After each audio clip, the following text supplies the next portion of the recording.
Chongnam Changchu Patu Dani Kyatsunchi Dake Jin Songyun Pe Songnam Ki Lola Penchi Sangye Drupa Sho. Le Bouddha, le Dharma et le Sangha, jusqu'à l'éveil, je prends refuge. Grâce au mérite réuni par la pratique de la générosité et des autres vertus, puisse-je devenir un Bouddha afin d'être bénéfique à tous les êtres. En le Bouddha, le Dharma et le Sangha, jusqu'à l'éveil, je prends refuge. Grâce au mérite réuni par la pratique de la générosité et des autres vertus, puisse-je devenir un Bouddha afin d'être bénéfique à tous les êtres. Puissent tous les êtres obtenir le bonheur et les causes du bonheur. Puissent tous les êtres affranchis de la souffrance et les causes de la souffrance. Puissent tous les êtres ne jamais être séparés de la félicité exempte de toute souffrance. Puissent tous les êtres nommer dans l'équanimité, sans attachement pour les amis, ni haine pour les ennemis. Et on peut faire l'offrande du mandala. Sachi pe ki chu shing me to tra ri ra ri shi ni de yen pa di sang ye shing tu mi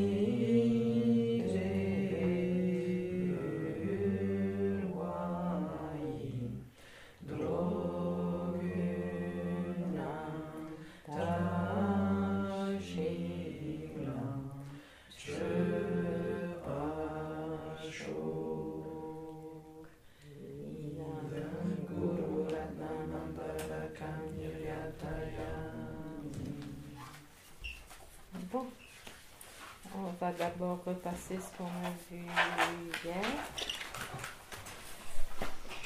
Notre contexte déjà c'est le monde des phénomènes. Donc on a fait une révision qu'on avait étudiée l'année dernière.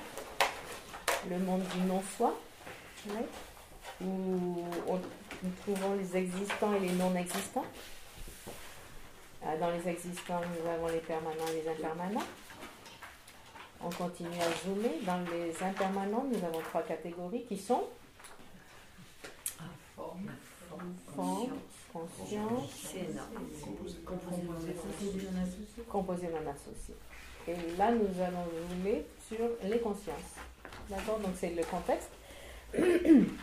Après conscience, donc on a essayé de trouver une définition, une façon de décrire ce qu'on appelle la conscience, esprit, cognition, etc. Donc on a vu par rapport à la science ou notre connaissance occidentale. Et ensuite on est passé à la version bouddhiste de l'explication. Et la définition de conscience est difficile. claire et connaissante. Claire et connaissante. Claire, vous vous rappelez à quoi ce serait faire? En fait, elle se reflète comme la lune dans une flaque d'eau. L'aspect du miroir, le côté du du miroir. Tout à fait, oui. Ça, c'est un des sens de Claire. Il y avait 2 autres connotations. Dans le miroir, c'est essentiel, ça nous permet de comprendre comment la conscience connaît son objet. Une connaissance. Hein? Pardon. Immatériel, par rapport au physique, au monde physique, par exemple. Et il y en avait une 3e. La clarté de l'esprit. Oui, la nature de l'esprit qui est claire. Le clair-lumière, on appelle, libre dans sa nature intrinsèque, on peut dire, et libre toutes les impuretés qui sont comme des nuages qui voilent cette nature de l'esprit. Ouais. Donc clair avait cette connotation, et connaissant, c'était simplement le fait que la conscience s'engage, connaît à un niveau vraiment fondamental son objet. Donc on a dit, ça ne veut pas dire réaliser, comprendre réellement l'objet, mais c'est avoir cette connaissance de l'objet. Tu as lancé l'enregistrement? Oui. Donc c'est à peu près ce qu'on avait vu hier. Il y avait autre chose? Je pense que c'était principalement... Ah oui, à la fin, le sujet à la fin. Après, on peut rajouter aussi éternelle et impermanente. Éternelle, oui, dans quel sens? Sans commencement ni fin. Sans commencement ni fin. Elle est impermanente pour autant. Elle est impermanente, pourquoi? Pourquoi? Parce qu'elle change de forme.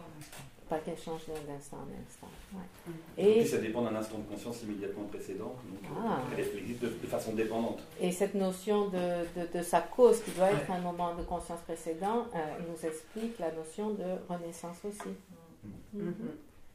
Et dans ce cas-là, on parle de la conscience mentale la plus subtile, oui, qui existe toujours dans le sommeil profond, alors que les autres consciences se sont éteintes à ce moment-là, ou sont dormantes, et elles continuent, on est dans le coma, et on aura toujours cette conscience de base fondamentale, et elle continue, elle passe d'une vie à l'autre, sans fin, hein, de l'aspect éternel.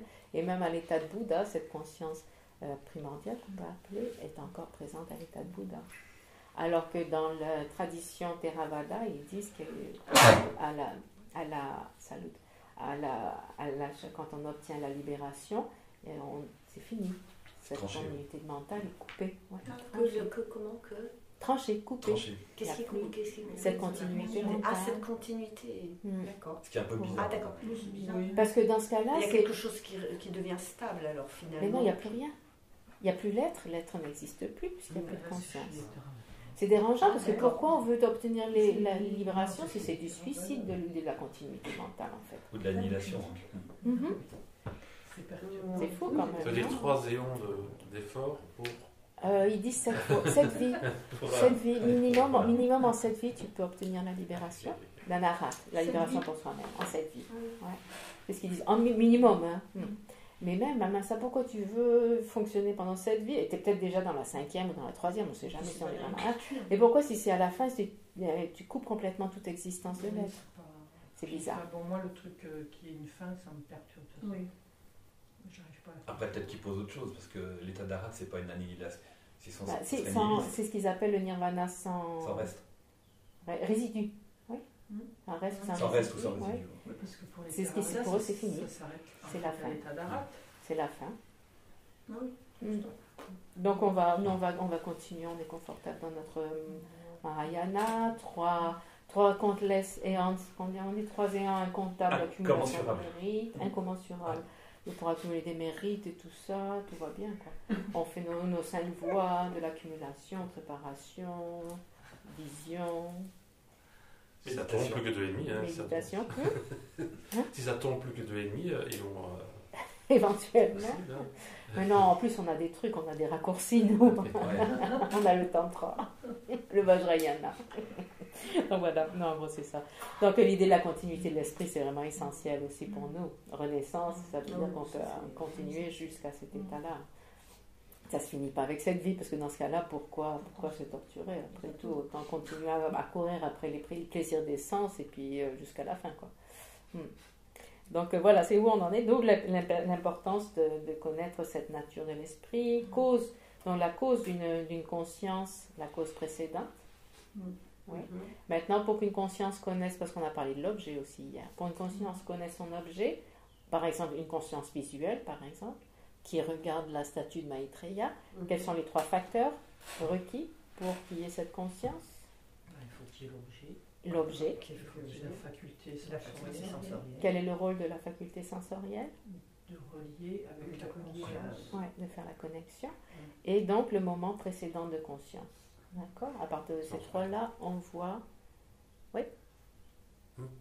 À partir de ce moment-là, on peut voir Maitreya ici. On voit Maitreya? Non, on voit la statue.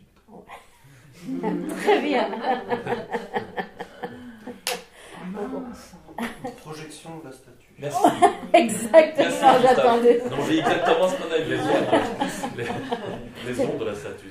Les ondes lumineuses de la statue. Et comme on avait vu l'année dernière, ce qu'on voit, c'est défini par contour et couleur. Oui. Défini. Et en fait, la couleur, au niveau scientifique, la couleur n'existe pas en tant que telle non plus. C'est pareil, c'est tout ce processus qui permet de voir ce qu'on appelle doré. Et qui sait comment on voit cette couleur dorée d'ailleurs, en plus, dans tout est relatif de toute façon. Et dans n'importe quelle discussion, vous pouvez dire c'est relatif. Dans n'importe quelle discussion, vous pouvez dire oui, mais... Puisque tout est relatif au bout du compte. Donc voilà. Donc l'objet. On a vu, il y avait 3 sortes d'objets. On va parler de 2 objets principalement dans ce contexte. Le premier, c'est ce qu'on appelle l'objet d'observation. C'est l'objet en général. sans rentrer dans les détails, quand on ne fait pas une analyse spécifique de l'aurique, c'est l'objet en général auquel on prête intérêt. Donc là, c'est pas compliqué, en général, c'est ça, ouais. Après, ici, on avait deux objets, l'objet apparent et l'objet d'engagement. Ouais. Donc, on a vu brièvement ça. L'objet d'engagement, c'est l'objet que la conscience connaît, entre guillemets. Ouais. Et l'objet apparent, ça va changer suivant si c'est une conscience, par exemple, sensorielle, qui est directe. Aussi, c'est une conscience conceptuelle. Dans quel cas, l'objet apparent n'est pas la statue de Maitreya, mais elle sera cette image mentale, représentation mentale. Il y a différentes façons de l'exprimer. On va parler de l'image générique ou l'image mentale. D'accord ? L'image mentale, donc à ce moment-là, c'est l'objet conçu, c'est ça ? Non, l'objet qui apparaît. C'est ce qui apparaît. Là, pour la conscience conceptuelle, son objet d'engagement, c'est la statue de Maitreya. Son objet apparent, c'est cette image mentale de la statue de Maitreya. On a fait l'exercice hier avec donc on regarde avec la conscience visuelle, on voit, entre guillemets, la statue, avec, dans ce qu'on a vu dans ces contextes-là. Et après, quand on ferme les yeux, on se rappelle la statue de Maitreya. Ce qu'on voit, c'est une image mentale de Maitreya. Et pourtant, quand on analyse, quand on y pense, quand on a ce processus mental conceptuel par rapport à la statue de Maitreya, on pense que c'est en fait la statue de Maitreya avec laquelle on est en train de contacter. Pour ça qu'on se met en colère encore plus avec la personne qui nous a irrités hier, par exemple. Pour ça qu'on a ce sourire quand on pense à nos enfants ou à notre chat ou whatever. Non, parce qu'on pense vraiment être en contact avec l'objet réel dans notre conscience conceptuelle. Alors qu'en fait, c'est juste une image. On disait l'image, elle est vraiment moins claire que ce qu'on voit là. Maintenant, ce qu'on voit là, c'est que l'aspect visuel de Maitreya, de la statue, on est bien d'accord. Il y a d'autres aspects physiques. Donc, on voit cet aspect visuel et on dit, je vois la statue de Maitreya. En fait, on voit que l'aspect visuel. Mais c'est quand même reconnu comme étant une réalisation de Maitreya. Bien que ce soit la réalisation, c'est seulement l'aspect visuel, donc contour et couleur, mais quand même, on accepte, en termes de langage, on accepte de dire que la conscience visuelle réalise la statue de Maitreya. Par contre, la conscience visuelle ne réalise pas que c'est la statue de Maitreya. Elle réalise l'objet, c'est pour ça qu'on dit elle réalise la statue de Maitreya dans le sens où elle réalise l'objet. Mais elle n'identifie pas forcément l'objet en pensant c'est la statue de Maitreya. Donc en fait, là, pour être encore plus précis, la conscience visuelle voit la forme visuelle de Maitreya par tout le processus qu'on expliquait hier, comme tu nous as expliqué aussi en technique de... c'est la détection. Ouais. Bon, donc on va dire qu'elle voit la statue de Maitreya, elle voit la forme, le contour et la couleur de Maitreya entre guillemets, et on dit qu'elle réalise la statue de Maitreya par un accord. Et elle ne réalise pas que elle n'identifie pas, c'est la statue de Maitreya. Ça va se passer au niveau conceptuel. Pour l'instant, j'ai encore du mal à voir la différence entre connaissance et cognition. Parce que quand on explique ça, en fait, c'est la même chose. Oui. Ils sont, ce que je vous disais au début, dans le contexte tibétain, tous ces termes que je vous ai donnés sont synonymes. Sem, Shepa, donc Sem c'est l'esprit, Shepa c'est la connaissance, on peut la traduire comme ça, l'entendement, la connaissance. Lo, on traduit ici comme connaissance, donc ça sera conscience. Shepa, conscience. Rik, c'est la cognition ou connaissance. C'est interchangeable. Ces mots sont interchangeables. Quelle est la définition dans ce cas-là de cognition ? C'est la même. Ils sont tous l'idée d'une conscience qui observe son objet. Claire et connaissante et qui est en contact avec son objet. L'objet possesseur, le possesseur d'objet. Ouais. Il n'y a pas de différence en fait. Non. Il y en a pas un qui est plus basé sur la réflexion, enfin sur le mécanisme mental, alors que l'autre est plus sur l'observation. C'est pour ça qu'on peut changer entre connaissance, conscience, esprit, etc. Dans ce contexte-là, oui, c'est dans ce contexte. Maintenant, après, si on a le temps de voir la connaissance principale et les facteurs mentaux, là, on va dissocier des termes à ce moment-là. Mais pour l'instant, on parle d'une connaissance de quelque chose, d'un possesseur d'objet qui rentre en contact avec son objet, qui connaît son objet. Ouais. Et quand on utilise le mot perception directe, c'est la même chose en fait aussi. Non, ça va être plus spécifique. Là, on va rentrer là-dedans. Ouais, là, on va devenir plus spécifique. Mais dans tous nos cas, là, on va utiliser les termes principalement de conscience et cognition, interchangeables. Dans notre contexte, conscience, cognition, lorique, on peut traduire interchangeable, d'accord? Dans ce contexte-là. Ouais. Et elle peut être, donc ça peut être une connaissance directe, une connaissance conceptuelle, il y a toutes sortes de connaissances. C'est là où on rentre dans ces divisions-là maintenant. C'est dépendant des systèmes philosophiques ou pas? Non, la présentation de base des 7 consciences est la même. Par exemple, la plupart des critères sont les mêmes. Et il y a quelques petits détails qui changent, parce qu'ici on suit l'école Sautrantika, l'école des sutras, qui est la deuxième école philosophique. Donc il y a quelques variations. Mais cette structure de base et définitions de base sont acceptées par toutes les écoles. Et ça, c'est le langage commun qu'on va utiliser quand on apprend à aller de l'ignorance, développer, aller jusqu'à la réalisation directe de la vacuité qui est le but pour tout déprogrammer. Donc là, on a le même processus, on parle le même langage dans toutes les écoles. Et après, donc, il va y avoir certaines variations à l'intérieur. Donc c'est pour ça que c'est important, Laurie, parce qu'on parle de la structure de base qu'on va utiliser dans nos études du développement de la sagesse, en fait. Oui. Donc aujourd'hui, on va commencer par nos divisions en 2, nos 5 divisions en 2. On commence par conceptuel et non conceptuel. À propos, vous avez brossé les dents? À propos d'impermanence. 2 fois. Et donc, rappelez-vous, la méditation sur l'impermanence, mais il y a plein d'aspects de l'impermanence auxquels penser. Donc, on peut changer le sujet de l'impermanence que l'on choisit à chaque fois qu'on se brosse les dents. L'idéal, ça serait de les brosser 3 fois par jour, en fait. Mais bon, chacun ses habitudes, hein, on est bien d'accord. Mais il faut en changer. Éventuellement, pour la bonne cause. Conscience conceptuelle ou non. Maintenant, c'est ça, en terme conceptuel, c'est dangereux, parce que c'est le terme le plus proche du tibétain qu'on ait trouvé dans notre traduction. Parce que là, on part sur le filtre, donc de ce texte de Pour-Butchok que Chris a trouvé. Le texte de Pour-Butchok, c'est le texte tibétain qui est utilisé par Seragé, le monastère de Geshe-Loden, pour faire ses études. Ouais. Et donc, il a cette présentation méthodique tibétaine avec toutes les définitions, etc. Donc, ça, c'est le texte de base. Les tableaux que l'on suit, c'est notre squelette pour ces études. Ça vient, toutes les définitions, etc., sortent du Pour-Butchok. Même tous les commentaires et les exemples, etc., c'est sorti de ce texte de Pour-Butchok. D'accord? Maintenant, le texte que vous avez sur exploration du bouddhisme, c'est aussi basé sur Pour-Butchok. Donc, on va retrouver les mêmes exemples, les mêmes définitions. On est tous enlignés sur ce même texte de base. Maintenant, moi, quand j'ai étudié à Te Samling, en Inde, nous, on étudiait un autre texte, un autre cursus, c'est celui de Drepung Losseling, un autre monastère. Donc, c'est une autre personne qui a écrit un commentaire.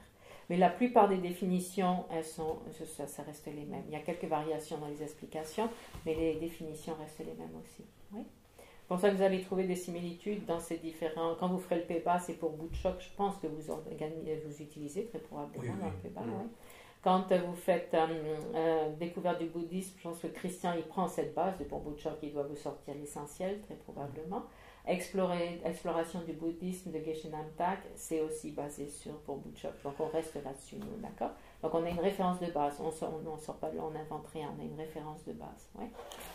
Et donc conceptuel, nous, dans notre jargon en Occident, conceptuel, ça a l'air d'être... C'est un processus mental élaboré que l'on choisit de faire. C'est le monde des idées, de façon générale. Le monde des idées, de la pensée, le concept. Mais ça implique qu'on a une volonté, non, de développer ses pensées dans le monde occidental. Non? Alors qu'en tibétain, c'est pas ça. En tibétain du tout. Même sans volonté, on a des consciences conceptuelles. Par exemple, le rêve.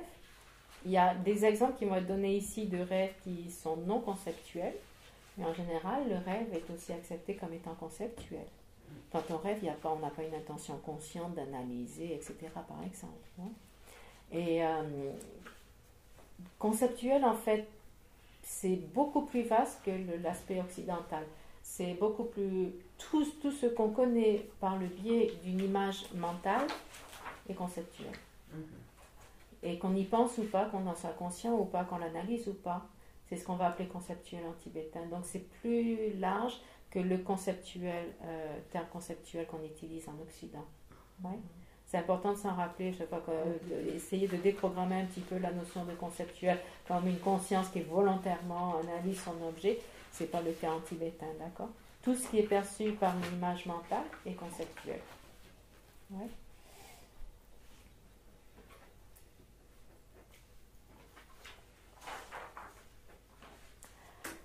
Et la grande nouvelle, c'est que pour nous, les êtres ordinaires, donc ceux qui n'ont pas encore obtenu un état une connaissance d'Arya, on appelle noble, pour nous, toutes nos consciences mentales, à une exception près, donc 2, sont conceptuelles.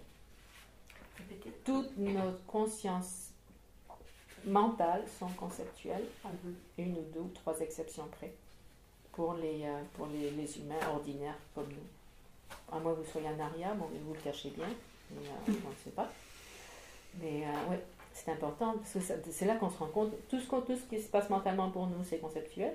Ça vous donne une idée de l'échelle de ce qui est impliqué dans le terme conceptuel en tibétain. Ouais.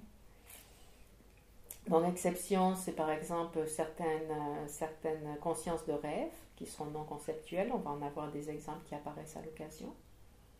Conscience de rêve, c'est une conscience mentale, c'est pas une conscience sensorielle. Vous êtes d'accord? Oui. Ouais.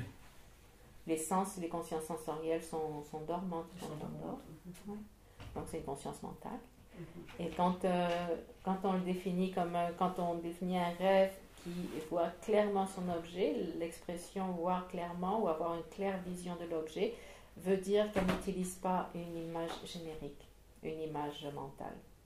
Donc il y a certains rêves où on voit comme les exemples, ce sera voir le bleu comme bleu. Dans ce cas-là, dans cet exemple-là, c'est une conscience de rêve qui n'est pas conceptuelle parce qu'elle n'utilise pas d'image mentale. Et c'est quand même une conscience mentale.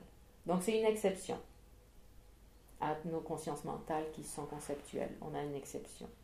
Et il peut y en avoir quelques rares à l'occasion. Et une qui est très technique, on n'est pas obligé de s'en rappeler, mais ça peut revenir dans les débats. On dit qu'à la fin d'une continuité de conscience sensorielle, par exemple qui regarde à Maitreya, à la fin, il y a un court moment d'une conscience mentale de Maitreya, de la statue de Maitreya. Et ils disent que c'est tellement court qu'on ne l'aperçoit pas, qu'on n'en est pas conscient. Mais c'est quand même une conscience mentale. Ouais. Et on n'en est pas conscient. Et celle-là, elle est non conceptuelle. C'est une autre exception. Ça, on va le entendre, on en parlera aussi un peu plus tard. Est-ce que de la même manière, par exemple, on dit que par exemple, on a ce phénomène de conscience mentale non conceptuelle, quand par exemple on voit quelque chose de très beau, qu'on est subjugué, mais c'est très très court, et que de suite après on va dire ok c'est beau, machin, etc. Là on va mettre... Cette conscience mentale, elle aurait un peu cette fonction éventuellement, mais on ne s'en rend pas compte. Voilà, donc dès qu'on a... dans l'exemple que tu as donné, c'est une conscience conceptuelle, dans le terme tibétain. Même si c'était involontaire, apparemment, c'est une conscience conceptuelle. Parce qu'il est dit, il y a un très court moment dont on n'est absolument pas conscient. Ah ben c'est celui-là alors. Quand on n'est absolument pas conscient, par exemple, quand il y a, on est devant quelque chose qui va, une perception qui va nous subjuguer. Mais une fois qu'on commence à l'analyser, à avoir un ressenti, une fois qu'on commence à avoir un ressenti, ça devient conceptuel. Voilà, mais ce moment, il est tellement... Il y a eu un moment avant ça, justement, un moment très court, qui est une conscience non conceptuelle. Voilà, ça, d'accord. Mais d'habitude, on l'aperçoit pas. On l'aperçoit pas. On l'aperçoit pas. Mais en termes de débat, c'est l'exemple qui est donné d'une conscience mentale non conceptuelle qu'ont les êtres ordinaires. C'est un peu comme une perception directe. Dans ce cas-là, oui. Okay. Si l'objet est correct. Si l'objet est un existant, il est connu correctement. Ouais. Parce qu'on a des consciences sensorielles équivoques aussi. Erronées, fausses. Dans ce cas-là, ça se complique un petit peu. Donc c'est utile pour le débat. En dehors des débats, on sait pas, pour notre processus mental général, on n'en est pas conscient. Est-ce que c'est ce moment-là qui est la base de la mémoire ou pas? La mémoire vient de l'aspect, il faut réaliser son objet, et je pense qu'il y a l'aspect conceptuel. La mémoire vient d'une réalisation de l'objet. Peut-être pas forcément. Juste par le fait, oui, ça peut aider à avoir une mémoire. Parce que pour se le rappeler mentalement, il faut quand même qu'il y ait une réalisation antérieure. Il y a cette réalisation. Donc il y a une réalisation visuelle, par exemple. Et ça dépend de quoi tu te rappelles, si c'est un phénomène visuel, sensoriel ou juste mental. le petit moment dont on ne se rend pas compte. Peut justifier que la réalisation. Parce qu'en plus, le terme de mémoire dans ce monde de l'aurique, c'est une conscience de mémoire, ils appellent. Ça veut dire que l'objet a été réalisé avant. Parce que l'objet a été réalisé, donc il a été connu réellement, on va voir réaliser ce que ça veut dire, valider. À partir de là, on peut avoir cette conscience de mémoire. Alors que nous, dans nos mémoires en général, on va penser à des choses qu'on ne connaît pas forcément clairement. On a des vagues idées qui peuvent revenir, etc. Non? Dans ce concept tibétain, oui. Et la mémoire est sur la base d'avoir réalisé l'objet avant. Donc ça pourrait justifier ce lien entre les deux, c'est possible. Conceptuel, tu disais que c'était le mot qu'on avait trouvé pour être le plus proche du mot tibétain. Mais le mot tibétain, qu'est-ce qu'il dit? Topa. Oui, ça c'est le mot tibétain, mais qu'est-ce qu'il retrouve avec une phrase? Si on met une phrase à la place de conceptuel, qu'est-ce qu'il dirait? Il va sortir la définition. Tu vas sortir la définition de conceptuel, qui est une conscience qui connaît son objet par le biais d'une image mentale. On va voir la définition précise parce qu'on va voir que l'image mentale peut être de son et de sens, etc. On va rentrer dans les détails maintenant. Donc c'est une conscience qui connaît son objet par le biais d'une image mentale, d'une image générique, on peut appeler aussi. Donc conceptuel, c'est une conscience. Oui. C'est comme ça qu'il faut le... Les consciences sont ou conceptuelles ou non conceptuelles. Ouais. Et toutes les consciences sont incluses dans cette division qu'on commence maintenant de conceptuel et non conceptuel. D'accord? Donc la différence principale entre ces deux, c'est que la conscience conceptuelle voit son objet, connaît son objet par le biais d'une représentation mentale. Ouais. C'est ce qui s'appelle conceptuel ici. À chaque fois qu'on va parler conceptuel, ça veut dire qu'il y a une image mentale. Ouais. Et c'est seulement mental. Les consciences sensorielles ne sont pas conceptuelles. Ou une pensée, on peut dire ça. Une pensée, oui. Je pense que c'est dans un de ces textes-là, où c'est traduit conceptuel, c'est traduit par pensée. Mais il n'y a pas que pensée non plus, émotion, etc. C'est beaucoup plus vaste. Mais oui, la notion de pensée, ça serait peut-être plus relax que conceptuel, plus large peut-être. Et encore. Une abstraction, elle est conceptuelle. Une abstraction, c'est un esprit? C'est une conscience? La conscience d'une abstraction sera conceptuelle. D'accord. Pour nous. Maintenant, une conscience mentale non conceptuelle, on va parler d'un arya, un être arya, les êtres nobles qui réalisent directement la vacuité. Par exemple, si tu parles de vacuité, dans ce cas-là, il y a une réalisation directe de la vacuité par eux. Donc c'est assez exceptionnel comme expérience. C'est non conceptuel. C'est non conceptuel. Ouais. Et la vacuité, c'est pas un concept. La vacuité, c'est une réalité. Oui. Dans ce cas-là, c'est une expérience de la réalité en tant que telle, pas d'un concept vague. Oui, parce qu'il y a des abstractions qui ne sont pas basées sur des perceptions. C'est avant tout... Mais ça faudrait définir abstraction dans ce cas-là aussi. Là. Ouais. Cathy, juste un truc, parce que tout à l'heure tu disais quand on regarde la statue de Maitreya, tu dis que la perception visuelle, elle voit la forme et la couleur, mais elle ne voit pas statue de Maitreya. Elle voit l'objet. Elle voit l'objet. Ouais. Mais en fait, c'est conceptuellement qu'on dit c'est la statue de Maitreya. Oui, c'est le processus mental. C'est pas mental la perception visuelle qui dit c'est la statue de Maitreya. Elle voit la forme et la couleur. Donc ça veut dire que nécessairement une conscience sensorielle est suivie d'une conscience conceptuelle pour identifier l'objet. Bon, tu dis je vois une voiture bleue. Pas nécessairement. On va avoir les consciences inattentives, par exemple. D'accord. Ouais. De toute façon, on va voir tout ça. C'est pas conscient. Oui, on est en train d'effleurer là. Ouais. Maintenant, il y a dans la présentation de Geshe Namtak d'exploration du bouddhisme, explorer le bouddhisme, il a une présentation, une introduction qui est bien pour comparer les consciences conceptuelles et non conceptuelles. Donc à chaque fois qu'on dit conceptuel, si vous dites pensée, si ça vous aide à la comprendre, vous pouvez utiliser le mot pensée. Au conceptuel, chaque fois que vous entendez le mot conceptuel, rappelez-vous, c'est connaître par le biais d'une image mentale. D'accord ? Donc ça sera la façon la plus facile de s'en rappeler. Maintenant, on va voir en général... Dans le samsara, on connaît tout que par le biais d'une image mentale. Tout ce qui est mental, c'est par le biais d'une image, oui, que ce sont conceptuels, à part ces petites exceptions qu'on a données, en effet. Et le reste, c'est sensoriel. On a ces connaissances sensorielles. La connaissance de l'objet est sensorielle. L'odeur du thé, c'est une expérience sensorielle. Et après, on la processe, on la traite On traite l'information au niveau conceptuel, mental. Disons qu'il y a vraiment le temps, par exemple, il y a la perception sensorielle, mais la perception sensorielle, elle est toujours suivie de la conception. Sauf quand on disait de ce qui n'est pas forcément identifié. Parce qu'on a tellement de conscience sensorielle qui se passe en même temps. Quand on s'approche de la tasse de thé, par exemple, hein, on a l'odeur du thé, on a le tactile, le liquide, parce qu'on a la saveur, on a la vue.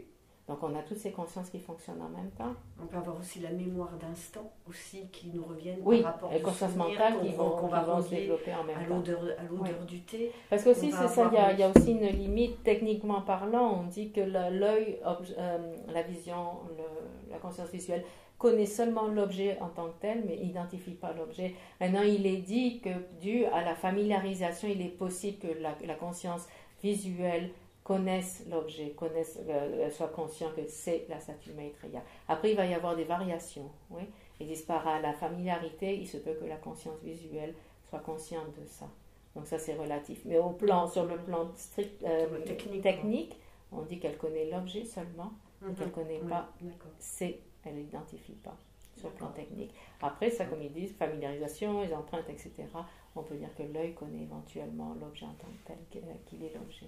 Donc ça va être un peu plus flexible. Ok. Donc dans l'introduction, on est juste dans l'introduction. On va voir je me suis basée sur cette présentation de Geshe Namtak pour comparer ce qu'on appelle une conscience conceptuelle ou non conceptuelle. Donc en sachant que toutes les consciences sont ou conceptuelles ou non conceptuelles. D'accord? Il n'y a pas d'exception à ça. Donc d'après ce qu'il dit, ce sont deux moyens d'appréhender les phénomènes, de fonctionner. Et ils ont des rôles différents. Ouais. On va commencer par la conscience non conceptuelle. Donc, principalement, pour nous, à notre niveau, ce sont des consciences sensorielles. D'accord? Non conceptuelles, quasiment tout le temps, ce sera non sensoriel. Donc, on a vu, les consciences sensorielles font l'expérience du monde physique, du monde extérieur. C'est ce qu'on a vu, oui, depuis hier. Non? Dans le détail. Non, c'est pas, vous n'avez pas les notes. On n'a pas les notes. Non, je vous lis et puis. Ils disent les consciences sensorielles donnent des impressions claires, directes, immédiates du monde extérieur. Ça, c'est un point intéressant. Une conscience sensorielle est au présent. Elle ne projette pas sur le futur et le passé. C'est une conscience du présent. L'autre jour, quand on parlait en vélo, en fait, on vit dans le futur. Même en voiture, on vit dans le futur. Parce que la conscience, elle est basée sur ce qui va se passer dans le prochain instant. Le trou, quand on passe le trou, l'esprit, il est déjà sur l'étape suivante. Donc, on vit dans le futur, en quelque part. Non? En tout cas, une conscience sensorielle, c'est au présent. Elle connaît l'objet immédiatement, sur le présent. D'accord? De façon directe. Dans le sens où il n'y a pas d'image entre les deux. De façon directe, relativement, puisqu'on a vu hier qu'au niveau... il est clair qu'il y a tout un processus là-dedans. Maintenant, quand on va parler des arhats, des êtres nobles, ils ont une conscience yogique qu'on appelle, une perception directe yogique. Eux, ils réalisent la vacuité directement. Dans ce cas-là, c'est une conscience mentale. Les aryas, sensorielle, mentale. Et qui n'est pas conceptuelle. Pas sensorielle, mentale, non conceptuelle, quand ils réalisent la vacuité. Donc, de la même façon dont notre regard voit la statue de Maitreya, de cette façon-là, ils vont faire l'expérience de la vacuité. Il n'y a plus aucun filtre entre les deux. Ouais. Comme pour nous, quand on voit un objet externe, de la même façon, ils vont réaliser la vacuité. Ouais. Et ça, c'est ce qu'on appelle une perception directe yogique, non conceptuelle. Donc, c'est pour ça qu'on le mentionne, et ça ne touche pas pour l'instant. Notre but, c'est d'obtenir cette expérience à un moment donné. Ouais. Et donc, ils disent cette conscience directe de la vacuité, elle est si puissante qu'elle peut détruire les obstructions mentales. Donc, ça vous donne une idée de la force que ça. Quand on arrive à identifier un peu nos perturbations mentales, quand on voit le difficile que c'est juste de les réduire un petit peu, pensez que cette réalisation directe de la vacuité a la capacité de les éliminer avec leurs empreintes karmiques laissées derrière, avec les graines laissées derrière. on s'imagine la puissance de cette réalisation directe. La vacuité. C'est notre but. Oui. Pour ce prochain week-end, on va pas pour demain, quoi. Pour la troisième saison. Éventuellement. Quand on se brosse les dents. Aussi. Quand on se lave les cheveux, peut-être. Allez, on va changer un petit peu. Ça, c'est moins souvent, par contre. Et il y en a qui doivent même pas se les laver, à la limite. C'est pas gagné. Ceux qui sont chauves. C'est dans ce sens-là. On va trouver autre chose. Ils y ont trop pensé, les choses sont tombées. Éventuellement. Ouais. Par contre, même les graines karmiques. Ouais. Ah. Ouais. Impressionnant, hein. Une réalisation directe de la vacuité. C'est pour ça que quand on parle à partir de la voie de la vision, c'est un changement catégorique. Impressionnant. Quoi. Et c'est pas évident d'en arriver là, c'est pas évident. Bon, faut pas qu'on se décourage, mais avant, ça sentait le Dalai Lama, toujours disait non, ça, moi je suis pas là. Il dit, mais je connais quelqu'un, je connais celui-là. J'avais entendu parler quand je suis à Dharamsala, il dit, oui, ce moine qui vit là au-dessus de Dharamsala dans la montagne, il a une réalisation directe de la vacuité. Ça a l'air d'un petit moine normal, relativement âgé, qui fonctionne, bon, il a l'air de rien. Tu le regardes, tu vois rien, quoi. C'est oui, celui-là, il a une réalisation directe de la vacuité, donc ça rassure quand même. Et après, je me rappelle une fois pendant les enseignements à Dharamsala, il y a dans le groupe de Singapour, ils avaient le droit de poser des questions. Donc il y a une femme de Singapour qui dit ça, sainteté, ce qu'on pense tous. Ça, sainteté, si vous dites que vous n'êtes même pas sur la voie de l'accumulation, à quoi bon nous essayer? C'est même pas la peine. Donc il a accepté cette leçon, puis il a commencé à dire bon, oui, je suis sur la voie de l'accumulation, que ça. Et là, il y a très peu de temps, il a parlé d'éventuellement être sur la voie de la préparation. Il y a très peu de temps qu'il a commencé à parler de ça. Ça veut dire que ce qui manifeste dans notre monde, c'est quelqu'un qui n'aurait pas réalisé directement la vacuité. C'est ce qui manifeste pour nous, parce qu'il y a les vœux. Les vœux, on n'est pas supposé mentionner nos réalisations, etc. Quoi. De l'autre côté, comme disent les Tibétains, c'est Avalokiteshvara, c'est un Bouddha. Donc, après, tout est relatif, une fois de plus. Mais ça donne une idée de le difficile que c'est d'obtenir cette réalisation directe de la vacuité. La Matsankapa. Ouais. Par exemple. On continue. C'est bien que tu aies dit le mot manifeste, parce que c'est de ça qu'on parle en fait, il faut que ça devienne manifeste, c'est ça? Le terme se manifester pour autrui, c'est comme on dit, par exemple, quand on considère un maître, par exemple, Lama Zopa Rinpoché, qui serait un arhat, un arya ou éventuellement un Bouddha, quand il dit il a eu son stroke, comment on appelle ça en français? AVC, son AVC. On ne dit pas qu'il a eu un AVC, on dit qu'il manifeste avoir un AVC pour les êtres vivants. Comme on dit, c'est une expression qui est importante, Bouddha Shakyamuni a manifesté pour le monde l'obtention de l'éveil. Alors qu'en fait, il avait déjà obtenu l'éveil à Tushita avant. Et il est descendu. Ça, c'est la version Mahayana, par exemple. Alors que les Hinayana disent non, Bouddha Shakyamuni a obtenu l'éveil concrètement à Bodh Gaya. Mahayana disent il a obtenu l'éveil à Tushita avant. Il est descendu sur notre terre pour manifester l'éveil, le montrer pour les êtres.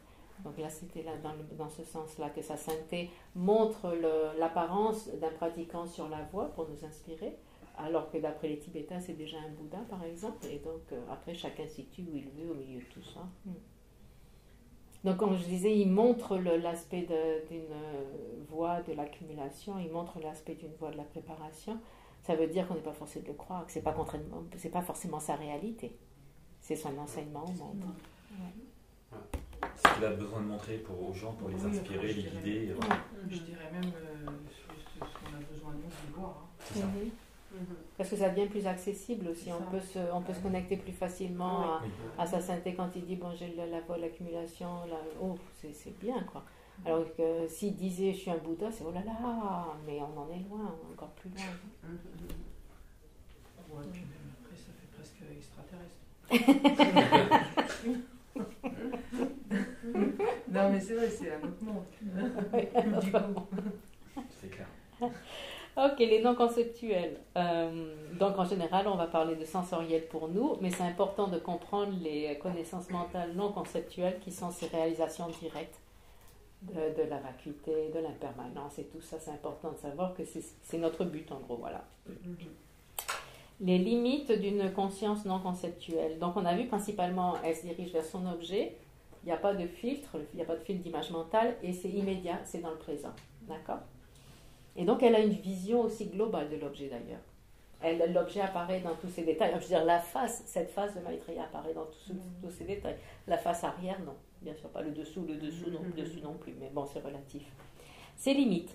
Elle ne peut pas raisonner, donc elle ne traite pas l'information. C'est une conscience sensorielle, c'est ça ? Oui, d'accord. Pour nous et éventuellement. Hein. Donc elle ne raisonne pas, elle ne traite pas l'information, elle ne peut pas imaginer ni se souvenir. Ouais. Elle est limitée dans son champ d'action. Donc ce qui sous-entend que toute cette partie-là, qu'elle n'opère pas, c'est fait par la conscience conceptuelle. Exactement. Ouais. Et ensuite, le fait que son objet est limité dans le sens où, pour la statue de Maitreya, comme dit ce que réalise la conscience visuelle, c'est l'aspect physique, c'est la forme visuelle de Maitreya. La conscience visuelle ne réalise pas l'odeur de la statue. Elle ne réalise pas, quoi d'autre, le son de la statue. Ouais. D'accord ? Donc c'est limité. Une conscience sensorielle est limitée à son propre field, son propre champ de capacité de perception. Ouais. Alors que la conscience conceptuelle, elle peut aller dans toutes les directions. Ouais. Est-ce qu'elle peut être implicite, mais elle doit être explicite aussi, par définition. Est-ce qu'on rentre là-dedans maintenant ? Explicite. Juste de base. Explicite, implicite dans le jargon de l'Auric. Explicite, c'est quand l'objet est connu en apparaissant. Ouais. Et implicite, c'est un objet qui est connu sans apparaître. Bon, là, il faudrait qu'on rentre dans les détails. On verra ça plus tard quand dans les 7 consciences. Ouais. Et, par contre, ce qui est dit ici, oui, c'est explicite dans le sens où une conscience sensorielle ne connaît que les choses. Choses impermanentes. Oui. Ouais. Une conscience sensorielle ne connaît que ce qui est impermanent. Et ça, c'est une limitation du Sutantrika, de cette école. Ouais. Où ils disent une conscience non conceptuelle ne connaît que des choses. Alors que, et bien sûr, vous allez demander, mais la réalisation directe de la vacuité n'est pas une chose, la vacuité est permanente. Donc ils ont une façon de l'expliquer. D'ailleurs, les Sutantrika ne parlent pas de vacuité en plus. C'est la deuxième école philosophique des 4, on n'est pas encore Madhyamika, on est loin de là, où ils parlent du non-soi de la personne. Ouais. Donc, d'après eux, une conscience non conceptuelle ne peut pas connaître un objet permanent. Elle connaît que des objets impermanents. D'accord ? Que des choses. Les objets permanents sont connus seulement par la conscience conceptuelle. Ouais. Donc, c'est une différence entre... Maintenant, tous ces détails-là, ça va devenir plus concret quand on va faire les 7 consciences. Ouais. À chaque fois, on va comparer chaque conscience, on va voir est-ce que c'est conceptuel ou non, quel objet apparaît, etc., etc. Donc là, on a une idée générale. Mais c'est super important de comprendre qu'on fonctionne au niveau conceptuel constamment, c'est essentiel pour nous. Et toutes les implications que ça a aussi, d'ailleurs. Donc, c'est l'idée des consciences non conceptuelles en général, une vue générale. Après, on va rentrer dans les définitions. Définition, division, exemple et tout ce que vous avez sur le tableau, par exemple. D'accord. Et maintenant, donc, dans la présentation de Geshe Namtak, en termes des consciences conceptuelles. Donc, une conscience conceptuelle est mentale, ouais, pas sensorielle, mentale.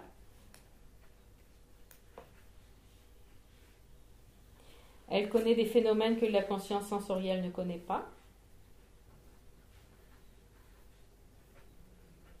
Des phénomènes que la conscience sensorielle ne connaît pas, les permanents par exemple. Ce qui ne sera pas connu par des consciences sensorielles.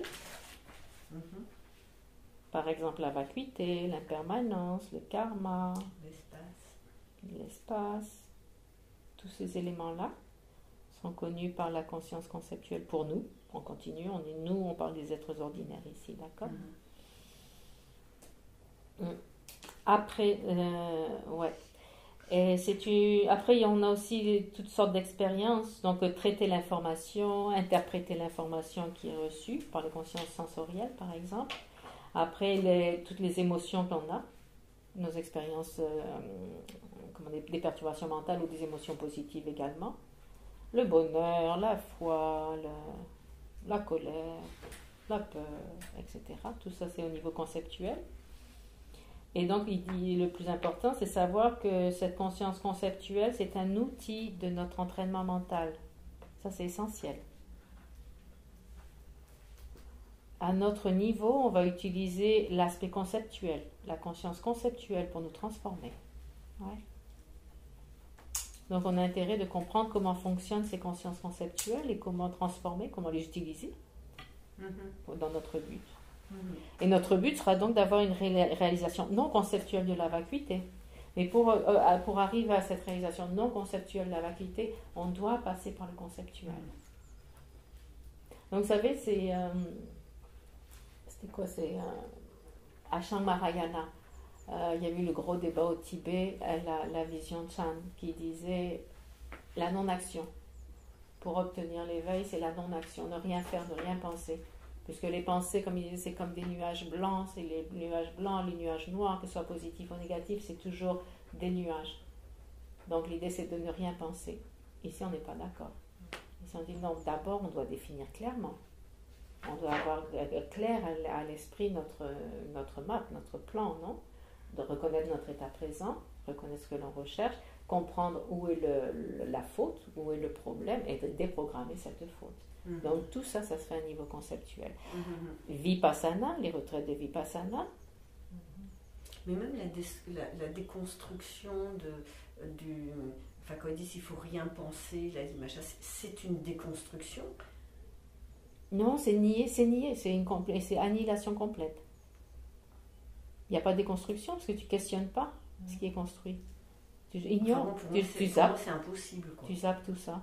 Parce que forcément, on a une empreinte karmique, donc forcément, on est obligé de déconstruire. Enfin, pour moi, il y a du déni dans ce qui est... Du déni de la construction telle qu'on est fait, quoi. Enfin, c'est pour ça que dans ce débat, parce que c'était à l'époque du roi, disons, des Sen, ou je ne sais plus lequel des deux, au Tibet, où il y avait le Dharma qui arrivait, le bouddhisme qui arrivait de l'Inde et l'autre qui arrivait de la Chine. Et la vague de Chine qui arrivait était cette vague qui disait la non-pensée, la non-action, non-pensée. Et l'autre vague arrivait de Chandrakshita depuis l'Inde avec toute la structure des études, le système monastique, etc., ce qu'il apportait au Tibet. Et finalement, c'est le disciple de Chandrakshita qui a mené le débat avec Ashang Mahayana, Kamalashila il s'appelait, et c'est lui qui a gagné. Donc du coup, au Tibet s'est développé le bouddhisme tel qu'il était présent en Inde, par le biais d'un esprit conceptuel allant vers la réalisation directe, avec toutes les connaissances philosophiques, etc. Si Ashang Mahayana avait gagné, on ne serait pas là, à étudier l'aurique ensemble. Donc voilà, nous on a besoin c'est notre outil, notre esprit conceptuel, c'est notre outil pour se transformer. Donc les retraites de Vipassana, qu'est-ce qu'on fait? Shamatha Vipassana, c'est conceptuel. On dit quand tu focuses sur ta respiration, c'est ce qu'on appelle conceptuel. Tu n'es pas supposé analyser la respiration, tu observes le bout du nez, juste observe. C'est une observation conceptuelle. Donc on voit comme conceptuel, c'est pas seulement l'élaboration analytique de la respiration, observer l'objet, ça rentre dans les conceptuels. Donc les pratiques Shamatha Vipassana, c'est conceptuel. Ouais. Donc on voit que conceptuel, c'est quand même assez large en fait. Et c'est ce qu'on utilise. Donc notre outil principal pour le Lojong. Après, maintenant les consciences conceptuelles ont leurs limites. Comme on a vu, la limite principale, c'est qu'elles ne perçoivent pas l'objet directement. Elles connaissent l'objet via une image mentale. Donc c'est leur limitation de ne pas connaître l'objet directement, mais ça passe par cette représentation mentale. Et pourtant, à la conscience conceptuelle, elle pense avoir l'objet, elle pense connaître son objet. Donc Ça passe par une représentation. Oui, ce qu'on mentale. appelle l'image mentale. Ouais. D'accord, ok. Et pourtant, elle pense être en relation avec l'objet. Oui. Alors qu'en fait, elle est en relation avec l'image mentale. Donc elle est fausse dans ce sens-là. Elle est erronée dans ce sens-là. Elle se ment à elle-même. Oui.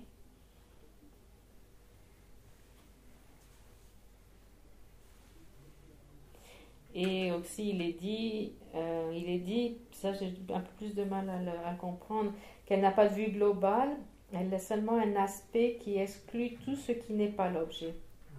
Et je pense que c'est pour ça qu'ils disent que l'image mentale est permanente, parce que c'est une négation de tout ce qui n'est pas l'objet. Apparemment, il y a ce processus mental, mais je ne pourrais pas vous donner plus de détails là-dessus, processus mental qui fait que l'image de l'objet exclut tout ce qui n'est pas l'objet.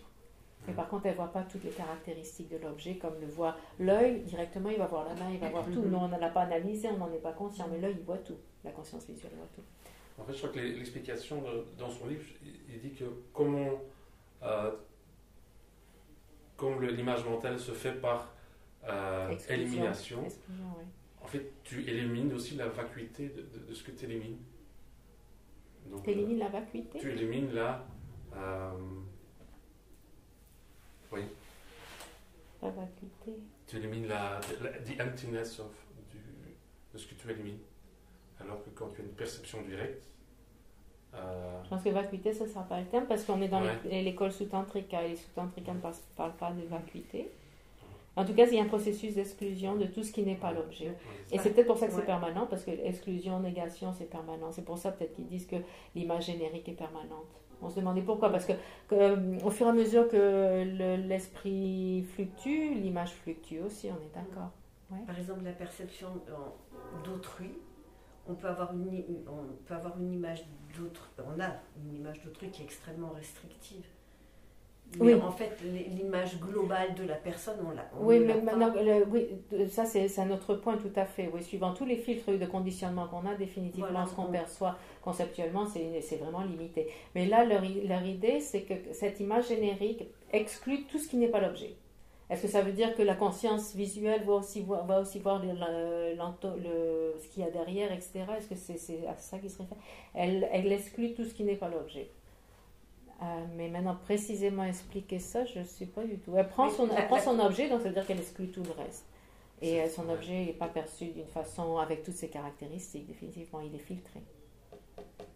Donc c'est la façon d'expliquer pourquoi elle est permanente, cette image générique. L'autre façon, bien sûr, on va le voir, on va rentrer dans les détails de l'image générique après. On va attendre plus tard pour continuer sur l'image générique. Là, dans les limites, il y a notre capacité à mettre des mots, je n'ai pas dans le début.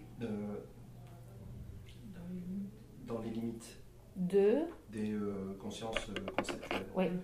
Est-ce qu'il y a notre capacité à pouvoir même mettre des mots, imputer un mot aux idées? Oui. Dans le conceptuel, il y a tout ce qui est le langage fonctionne dans le conceptuel. La dénomination. C'est une limite de nos consciences conceptuelles alors. Si je ne suis pas capable de nommer, je ne suis pas capable de conceptualiser. La relation entre la conceptualisation, dans notre terme occidental, et le langage est claire. De toute façon, même dans la réalité entre guillemets, oui, il y a une relation complète entre désignation, imputation et conceptuel. De fait, les Madhyamika Prasangika vont dire l'objet est une simple désignation sur la base des agrégats, est une simple désignation conceptuelle. Donc conceptuel et langage et le système de désignation vont ensemble. Ouais. Alors que la conscience sensorielle n'utilisera pas la dénomination, donc l'imputation, par exemple. Ouais.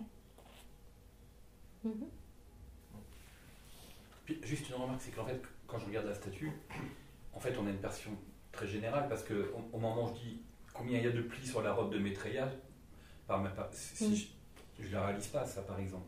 Je vois la forme et la couleur. Oui, il n'y a pas de traitement de l'information. Voilà. Exactement. Mais si quelqu'un me dit il y a combien de plis à sa robe, je ne peux pas le voir. Lors d'une perception, je suis obligé d'aller analyser. La conscience visuelle le voit, mais la conscience conceptuelle n'a pas analysé l'objet. Oui. La conscience visuelle, elle le voit. Le nombre de plis. Oui, elle voit tout. Elle voit tout. Ouais. Elle voit tous les détails qui sont sur cette face de Maitreya. Parce qu'on ne voit pas les détails de Alors ça, c'est derrière. intéressant, par c'est-à-dire que exemple. ça, elle le perçoit. Elle voit tout, mais c'est Mais la conscience derrière, conceptuelle c'est qui pas ne voit réalisé, pas. quoi. C'est Exactement. D'accord. Mhm. Ça, c'est intéressant. Mhm. Ok. Donc l'image mentale exclut tout ce qui n'est pas l'objet en tant que tel. Donc dans ce cas-là, elle sera permanente et on revient à ça plus tard. Ouais. Et les exemples qui sont donnés, par exemple, il donnait l'exemple de goûter le chocolat, c'est très bien. Goûter le chocolat, la sensation, l'expérience de goûter le chocolat, et après s'en rappeler. Totalement différent. D'accord. Goûter le chocolat, c'est dans le présent, c'est une expérience directe avec les différents aspects du chocolat, ça peut être amer, fruité, sans l'analyser d'ailleurs. Le goût connaît tous ces aspects-là. Et le conceptuel, le mental, après, va analyser tout ça. Mais par contre, il n'a pas cette expérience du goût en tant que tel, non, du chocolat. C'est juste une fantaisie sur le chocolat qui s'est élaborée. Et après, en plus, j'aime, c'est bon, c'est bon pour la santé. Bon pour la santé, le chocolat. Ouais. Toutes ces élaborations mentales. Donc, c'est assez flagrant la différence entre notre connaissance sensorielle et une connaissance conceptuelle, non? Mentale, conceptuelle. C'est comme pour ça qu'il disait décrire le goût de la mélasse à quelqu'un qui ne l'a jamais goûté, c'est impossible. Ouais. Si tu ne l'as pas goûté, tu ne connais pas. D'écrire avec des mots, ce sera tout à fait relatif, très limitant. Oui, essayer d'imaginer, on se limite énormément. Hein. Ça, c'est un exemple classique des textes. Goûter la mélasse, ou décrire le goût de la mélasse à quelqu'un qui ne le connaît pas.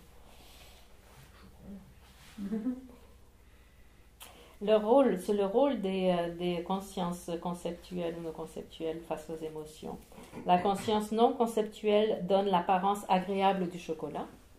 Donc, dans l'expérience du chocolat, il y a ces aspects agréables, désagréables qui sont présents, qui ne sont pas identifiés, mais qui sont présents. Non, ces caractéristiques-là. Conscience non conceptuelle. Non conceptuelle. Ces éléments plaisants et implaisants sont présents. Maintenant, c'est la conscience conceptuelle qui va être attirée par l'un ou par l'autre. Donc, cette apparence agréable du chocolat, elle est présente. La conscience conceptuelle focalise et développe cette notion agréable du chocolat. Et de là naît le désir. Ouais. Oui. La conscience non conceptuelle, elle donne l'apparence agréable du chocolat. L'apparence non conceptuelle. L'apparence qu'elle prend de l'expérience du goûter du chocolat, elle a l'apparence de côté agréable du chocolat. D'une façon neutre, et ces deux aspects agréables et désagréables devraient apparaître de toute façon.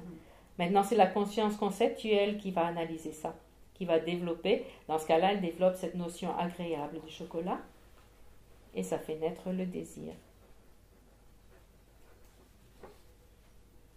Ça rappelle une autre présentation dans un autre contexte d'ailleurs. La conscience non conceptuelle donne l'apparence du agréable du chocolat. Mais agréable, c'est un concept. Non, mais il y a cette qualité du chocolat et qui va être interprétée ensuite par la conscience conceptuelle. Oui, elle est Parce présente. que si le chocolat, on ne faisait pas l'expérience de cette qualité-là, on ne pourrait pas dire que le chocolat est agréable. C'est agréable dans le sens de la qualité, pas de la qualité. C'est comme les plis sont présents, les caractéristiques agréables et désagréables sont présentes également. Ouais. Comme les plis de la robe, on ne les voit pas, mais la conscience. Oui, mais enfin, bon, il y a des gens qui détestent. Oui, tout à fait. C'est pour ça que je dis que les deux aspects agréables et désagréables doivent apparaître à la perception. En fait, il y a une perception qui va être soit du plaisir ou du rejet. Mais ça va venir de la conscience conceptuelle. Mais c'est parce que les plis sont présents qu'on peut ensuite parler des plis de la robe. C'est parce qu'il y a ces deux aspects plaisants et implaisants dans le chocolat qu'on va pouvoir s'orienter sur une de ces qualités. Ouais. Alors, mais ça, je pense que c'est beaucoup dû au conditionnement de toute façon. Oui. On est conditionné pour aimer le chocolat. Mais si on goûte, vous avez goûté du chocolat à cacao à 100%? Ah oui. Oui, c'est goûté, c'est ça. Donc, bien qu'on soit programmé pour aimer le chocolat, le 100%, on ne va pas aimer. Non. Une fois, j'ai rencontré quelqu'un qui détestait le chocolat à 100%. qui détestait. Le chocolat. Mais C'est oui, lui. toutes Ah oui. sortes de chocolat. Toutes sortes de chocolat. Qui à 100% détestait le détesté. chocolat. Il n'y a pas ça. 70%. Ah non, c'est. Il paraît, voilà. 99, Non, non, mais ce qui même semble- le blanc. Non, ce qui semble complètement hallucinant, mais quelqu'un qui disait non, mais moi je ne peux pas même manger. Je déteste le chocolat. Il y en a qui Elle trouvait, détestent. elle trouvait aucun aspect plaisant au chocolat. Donc, tu vois. Les psychiatres, en règle générale, tu vois, les psychiatres, enfin, je ne sais plus ce qu'ils disent sur les personnes qui n'aiment pas le chocolat, mais enfin, il y a quelque chose. C'est des psychopathes. Non, ils disent Ils ont un traumatisme. que C'est un traumatisme, c'est Ouais, pas qu'il y a possible. quelque chose qui est. Ben, voilà, qui... Je le dirai la prochaine fois. Ouais. Mais moi, bon, c'est un psychiatre, une fois qui m'avait dit quelqu'un qui n'aime pas le chocolat. Ok, maintenant les histoires de l'aspect attractif ou non attractif, plaisant et implaisant, on l'a dans un autre contexte. En général, quand on parle du développement de nos émotions, en sortant du lyrique, on dit qu'à la base, il y a cette ignorance du soi et on s'accroche à cette notion de soi intrinsèque, véritable, etc. Et à partir de là, on dissocie moi et les autres. Et dans les autres, il y a ce qui m'est utile, ce qui m'est inutile, ce qui peut être destructif, qui peut me nuire, nuisible ou utile. Et à partir de là, on perçoit le monde. Donc, si on va avoir ce thé devant nous, donc déjà, on a dissocié le thé de moi, c'est un objet externe qui existe de son propre côté, etc. Et suivant les connotations, on va prendre ou l'aspect attractif ou inattractif de cet objet. Et à partir de là, on développe tout ce qui est du côté du désir, de l'attachement, ou tout ce qui est du côté de l'aversion, etc. Ouais. Et ça, c'est la structure de base. Et ce qui est la perception du thé qu'on va avoir, ils appellent ça improper mental... Attention mentale inappropriée. Voilà. Attention. L'épée, là. Encore mieux que Attention Translation Google. mentale Hein. inappropriée. Ouais, l'attention mentale. Ou neutre. Oui, mais en général, ils parlent d'une des deux, parce que nos émotions vont ou d'un côté ou de l'autre. Si c'est dans le neutre, ça reste dans le monde de la confusion. Ouais. En général, on va percevoir un aspect attractif ou non attractif. Ça, c'est la perception inappropriée. Attention mentale inappropriée. L'attention mentale inappropriée, qui va percevoir l'agréable ou le désagréable, suivant la relation que ça a avec moi-même, par exemple. C'est ça. Et de là surgissent les afflictions, les perturbations mentales. Oui, et les formes de suffering aussi, ça je trouve intéressant.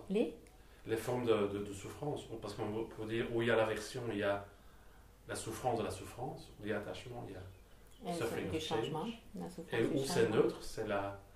Ou c'est plus subtil. C'est Ouais. plus subtil, le troisième souffrance est beaucoup plus subtil. Je trouve ça intéressant de lier ça à ça aussi. Donc c'est ça, il y a cette attention mentale inappropriée qui va faire le lien entre l'ignorance et la relation à l'objet en termes des perturbations mentales. Ouais. Et bien sûr, il y a tout le conditionnement. On en revient au même conditionnement, les empreintes karmiques laissées par tous les moments antérieurs de notre esprit et toutes les habituations qu'on a, que ce soit culturelles, genre, intérêt, qu'est-ce qu'il y a, caractéristiques personnelles, etc., etc. Il y a tellement de filtres qui vont jouer là-dessus. Mais techniquement parlant, dans le bouddhisme, c'est ça, il y a l'ignorance de base, je et le monde à l'extérieur.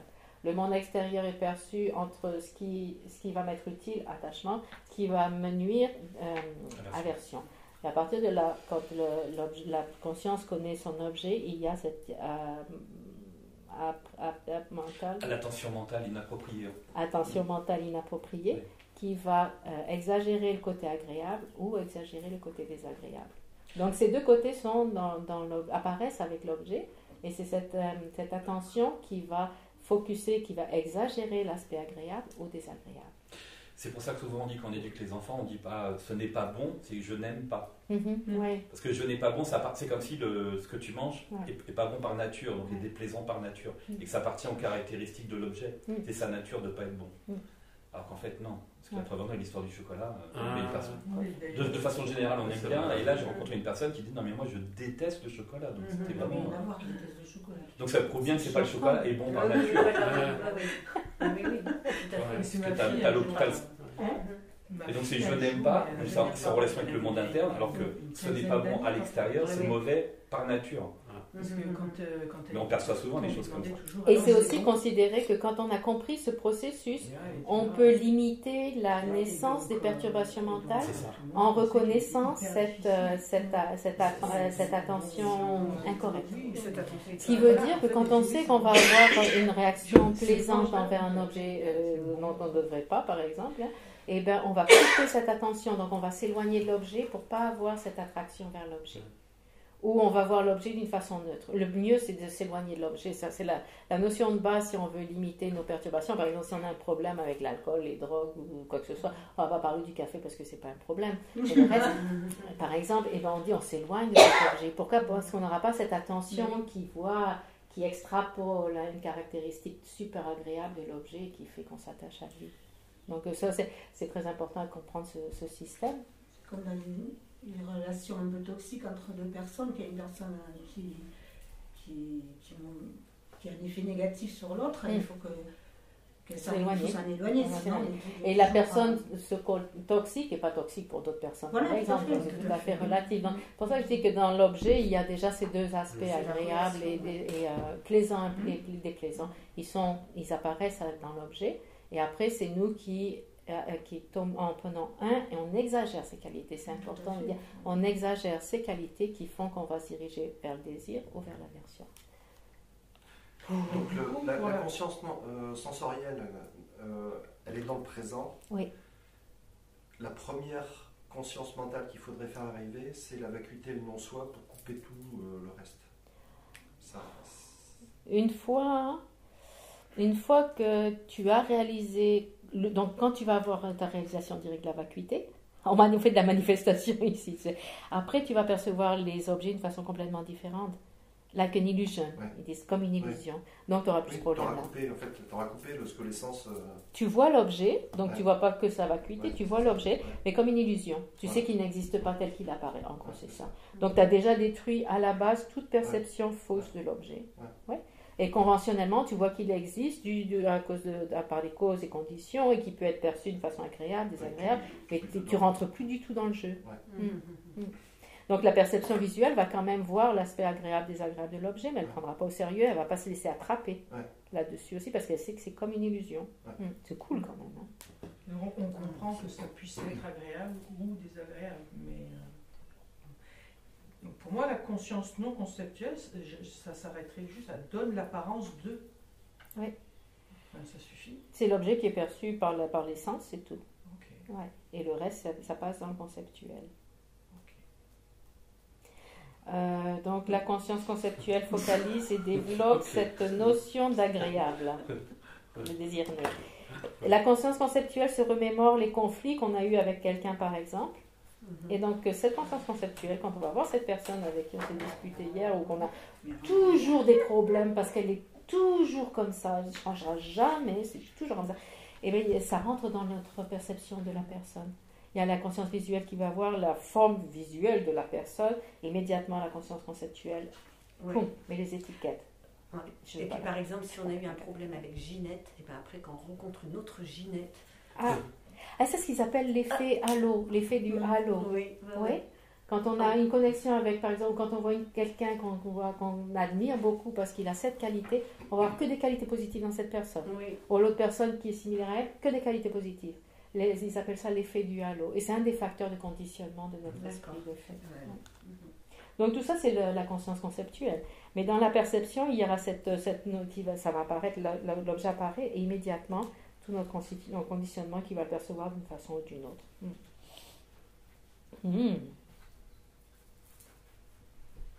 Et donc il dit à partir de là, dès que je retrouve Ginette, dès que je vois Ginette, donc cette conscience conceptuelle qui a du rejet ou du dégoût pour Ginette, elle déforme ma perception et surgit cette émotion négative à la vue de Ginette. Voilà. En gros, c'est ça, la pauvre Ginette. Voilà. Ça marche aussi pour une image mentale. Il suffit que je pense à Ginette. Oui, tout à fait. Tout à fait. Tu n'as pas besoin d'une conscience sensorielle. Et d'ailleurs, comment vous avez pensé à Ginette? Je fuis. Et alors Ça me met en colère. J'ai rien dit d'autre.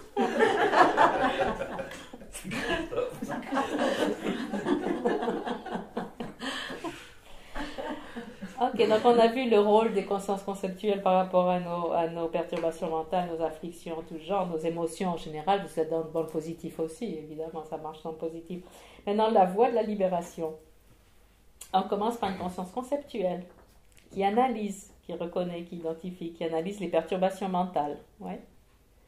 On va analyser nos perturbations mentales, on va voir que c'est implaisant, que c'est inutile, on va analyser tous les problèmes qui surgissent de ces perturbations mentales. Donc tout ça c'est analytique, tout ça c'est la conscience conceptuelle, on a besoin de ça, non? Et on va aussi analyser le côté positif des qualités comme la compassion, etc., etc. Donc il y a toute cette analyse des émotions qui est faite. On va identifier, donc la conscience conceptuelle identifie le problème de base, cette ignorance du soi. Tout ça, c'est fait par la conscience conceptuelle. Donc, quand on pense à cette méditation de ne rien faire, aucune pensée, on perd tout ça. Donc, quel est le but? C'est comme la méditation de la vache, en gros. Hein. La vache qui médite sur son brin d'herbe, et puis voilà, quoi, sans rien penser. Elle a des consciences conceptuelles, la vache. Et donc là, c'est la conscience conceptuelle qui va reconnaître, qui va identifier le problème, qui va reconnaître la souffrance, etc., qui va aller à la base, reconnaître l'ignorance, qui va comprendre qu'on peut cesser cette ignorance, donc on peut cesser tous ces problèmes. Tout ce processus, c'est complètement conceptuel. Sans cette approche conceptuelle, à quoi bon réaliser directement la vacuité? On ne comprendrait même pas le but, ni son existence, ni rien. Donc définitivement, c'est par le conceptuel qu'on développe la sagesse. Indispensable pour commencer. Ouais. Donc méditer sur la flamme d'une bougie juste comme ça, on ne va pas forcément loin non plus, en tant que tel, s'il n'y a pas d'analyse sur cette expérience. Méditer sur la respiration en tant que tel, c'est vrai que ça a des bénéfices à court terme, mais sur du long terme, ça ne développe pas la sagesse. Ouais. On a vraiment besoin de cet aspect conceptuel.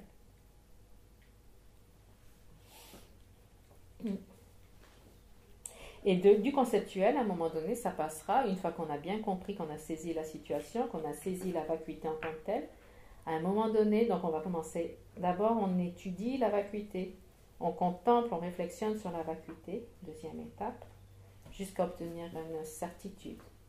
Une fois qu'on a cette certitude sur la vacuité, on va méditer sur cette certitude de la vacuité. Ouais. Donc on va méditer, c'est conceptuel. Toujours avec une image mentale de la vacuité.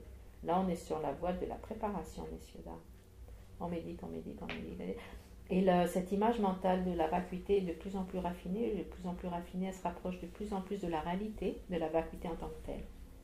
Et il y a un moment donné où cette réalisation conceptuelle de la vacuité, l'image mentale va se perdre à un moment donné, et ça devient une réalisation directe de la vacuité. C'est la voie de la vision. Donc on n'a pas le choix, il faut qu'on passe par le conceptuel de toute façon, dégrossir, déconstruire, et shifter, passer ensuite à l'expérience directe.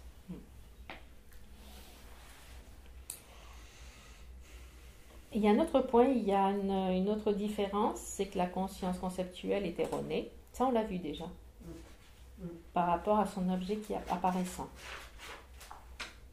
Alors que la conscience sensorielle, elle n'a pas ce problème. Donc on va dire qu'une conscience conceptuelle, même quand elle est valide, même quand elle réalise son objet, elle est quand même erronée. Elle est nécessairement erronée alors. Nécessairement erronée par rapport à son objet apparaissant. Erronée quant à son objet apparaissant. Parce que l'objet qui lui apparaît, c'est pas l'objet en lui-même, c'est ça? Exactement. Parce que c'est une image mentale de l'objet. Alors que tu penses, par exemple, quand tu as la voie de la préparation, tu médites sur la vacuité et tu réalises la vacuité. Tu réalises la vacuité conceptuellement. Donc c'est une conscience valide, elle réalise la vacuité. Mais est-ce qu'elle réalise la vacuité via cette image mentale? Donc, et la conscience conceptuelle, naturellement, pense qu'elle est en relation avec l'objet directement, alors qu'elle est en relation via l'image mentale. Donc, elle est erronée dans ce sens-là. Mais elle est valide quant à son objet, elle a compris la réalité. Ouais. Donc, sauf la réalisation de la vacuité est une expérience et non pas une... Il y a deux réalisations de la vacuité. Inférentielle ou directe? Inférentielle, donc conceptuelle. D'abord, la réalisation de la vacuité sera conceptuelle. Donc, ça sera une réalisation erronée parce à cause de l'image mentale qui apparaît. Donc, cette réalisation de la vacuité, quand on parle de réalisation, c'est qu'elle a une certification une avérée de la vacuité. Elle sait exactement. Quand elle réalise son objet, elle connaît l'objet.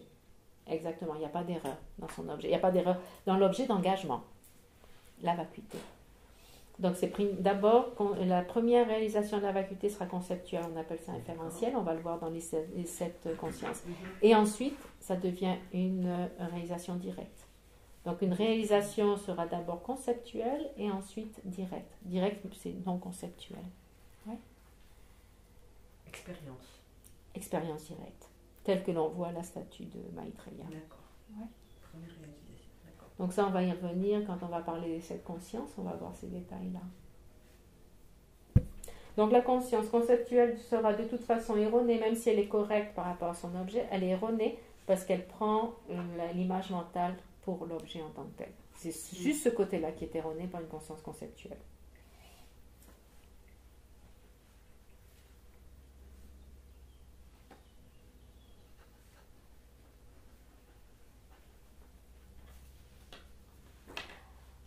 Ensuite, il y a une autre, maintenant si on compare les 2 consciences en termes de leur façon de se connecter avec l'objet, on dit qu'une conscience conceptuelle s'engage avec l'objet par la force de la volonté. Peut-être vous l'avez dans le tableau, ça. On dit qu'elle engage son objet par la force de la volonté. Opposé à une conscience non conceptuelle qui engage son objet par la force de l'objet lui-même. Ouais. La statue Maitreya est présente, on a les 3 conditions. On voit, elle est là. Alors que la conscience conceptuelle, quelque part, va attirer, va amener cet objet à la conscience. Même si ce n'est pas forcément conscience, c'est une volonté très relative, mais il y a une dynamique mentale qui fait que la conscience choisit un objet en particulier par sa volonté dans ce sens-là. C'est pas que l'objet il est juste sous le nez, c'est qu'elle décide d'analyser, de prendre cet objet en compte. Est-ce que vous l'avez dans le tableau 3A, vous avez les consciences conceptuelles. Non, cet aspect n'est pas mentionné. Avec quelqu'un, on peut partager un objet d'engagement, mais on ne peut pas partager l'image mentale. Exact. Oui, l'image mentale est personnelle. L'image mentale sera celle qu'on a de l'objet nous-mêmes. Ouais. L'autre personne aura sa propre image mentale de l'objet. De fait, comme on l'a dit hier, même la conscience sensorielle, c'est pas le même objet qu'on voit chacun. C'est sûr. Chacun a sa vision et chacun aura aussi son image mentale. Ouais. Donc on parle c'est un langage de sourd. Oui. À peu près. Pour ça que définir les mots c'est tellement important parce que c'est un mode de communication, c'est par le langage. Et donc quand on parle sans définir les mots, on est encore plus sourd dans notre langage que. Est-ce que définir un mot, c'est une négociation sur les images mentales? Je ne sais pas comment ça fonctionne à ce niveau-là. On ne va pas rentrer là-dedans non plus. On va continuer là-dessus. Okay. Pense-y. Analyse. Débat. Avec toi-même. L'image mentale, en plus, c'est changeant. Donc, la conscience conceptuelle engage l'objet par la force de la volonté et la perception directe, la conscience sensorielle non conceptuelle, par la force de l'objet présent directement, elle est au présent. Ça, c'est Panchen Sonamjak pour le petit détail qui fait cette différence entre les 2 consciences, conceptuelles et non conceptuelles. Ou par la force de la volonté, ou par l'objet lui-même. Ça, c'est un point.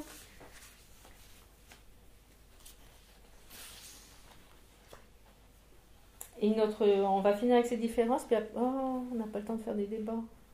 Quoi? On allait faire un petit peu de débat, une pause avec des débats pour pas vous ennuyer trop. Ça sera peut-être après cet après-midi. Ceci dit, on avait dit que cet après-midi, ça pourrait nous tenir en éveil. Voilà. En éveil? Ouais. On va peut-être faire un gnôler. Ah, puis j'ai fait gnôler et j'ai enchaîné ma grâce à demain après. Wow. La totale. La totale. Maintenant, une autre, on va finir juste avec ces quelques points sur la conscience conceptuelle, on finit avec ça. La conscience conceptuelle engage de manière partiale son objet. Elle focus sur un aspect de l'objet qu'elle choisit. Ouais, le bout du chocolat par exemple. Conscience Conceptuelle. Ouais. Alors que la conscience non conceptuelle, elle a l'image globale de l'objet. D'accord ? La conscience conceptuelle, elle voit tous les détails de la statue de Maitreya. La conscience non conceptuelle. La conceptuelle, elle va choisir la main, les mudras de Maitreya par exemple, et avoir une image mentale des mudras de Maitreya, ou la couleur, le doré, etc. Donc c'est deux différences principales entre une conscience conceptuelle et non conceptuelle. La façon dont on se relie à l'objet.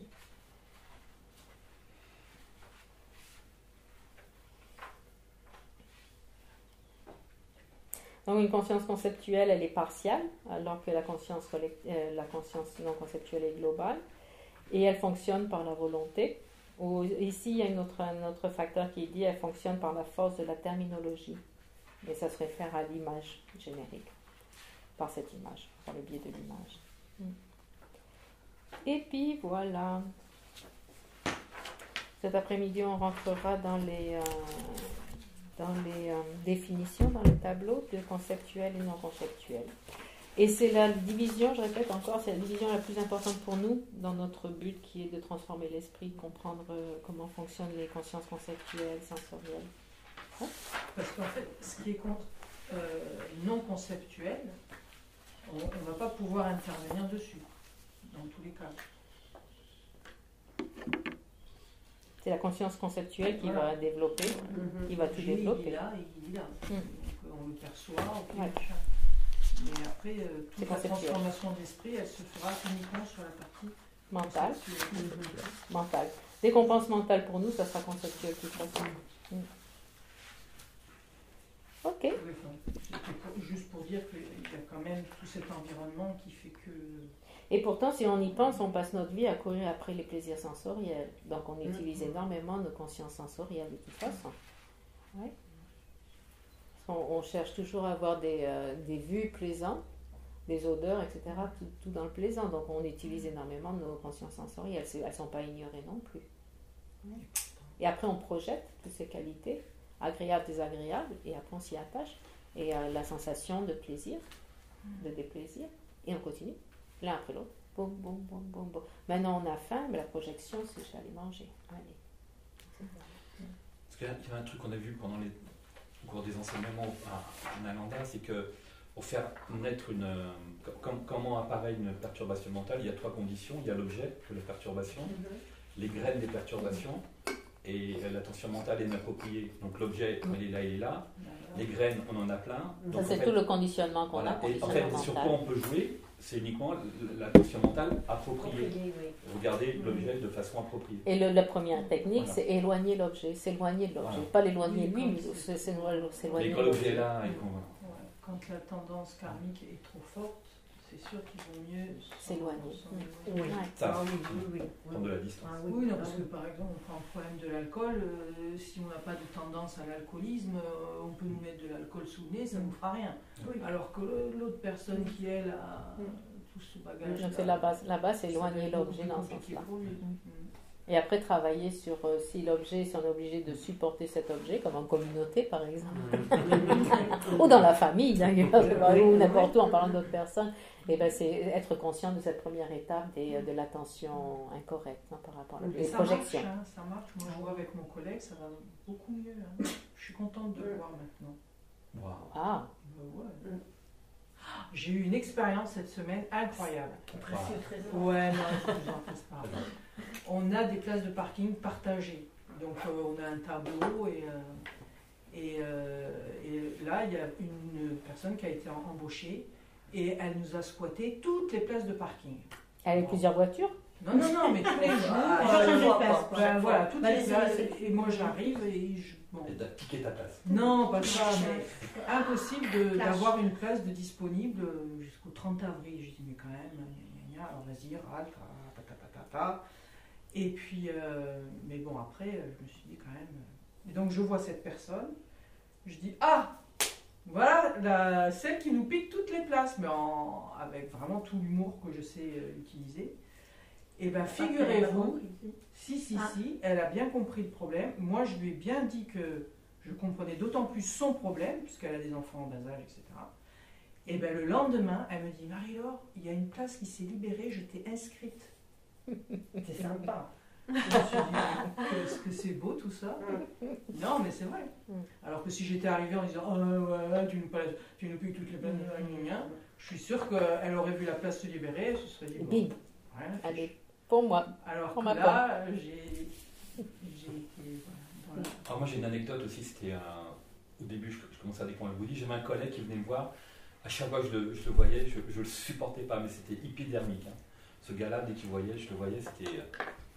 Puis ça me brassait à l'intérieur, tu vois, c'était vraiment...